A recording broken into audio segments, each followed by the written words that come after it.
This video is not about naming any school. It is not an accusation. It is about a systematic concern that many educators and former board officials will recognize. The concern is simple.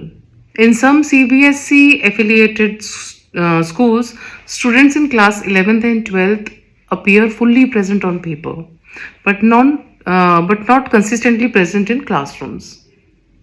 What does that mean? What does this mean for academic credibility?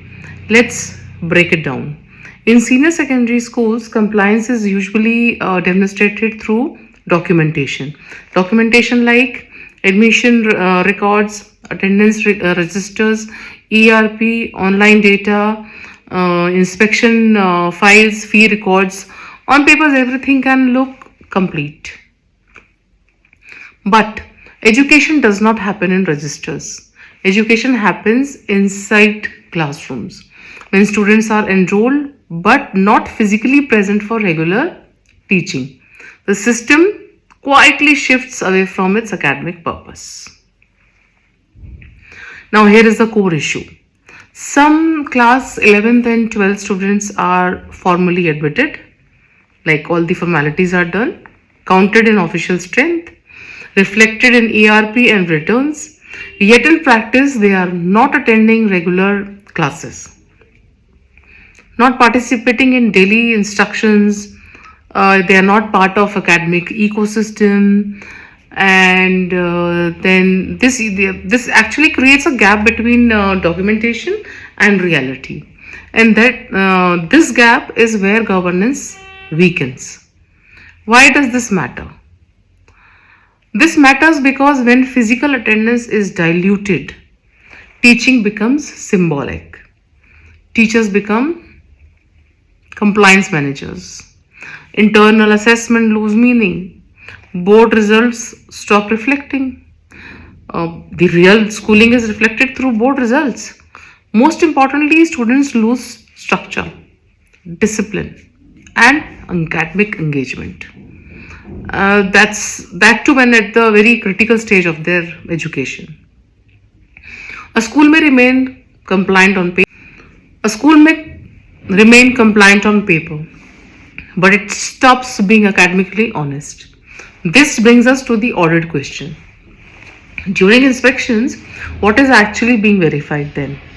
What registers, ERP entries, files prepared in advance, or are classrooms visited during live teaching hours? Are students physically present? Are timetables actually being implemented in the teaching? And is teaching actually genuinely taking place? If audits rely primarily on documents, they risk missing the most important indicator of schooling: student presence. This is where former CBSE officials matter. You understand how affiliation standards were intended to function. You understand why physical verification was built into inspection frameworks. And you also understand what happens when enforcement becomes procedural instead of academic. Your experience gives you the authority to ask an essential question. Are current audit mechanisms aligned with the spirit of education, or only is its paperwork? Let me close with this. CBSE's credibility has always rested on one principle, that is the standardized education with real academic substance. That substance cannot exist without students being physically present in classrooms. This is not an allegation, it is a reflection. And reflections, when taken seriously, lead to reform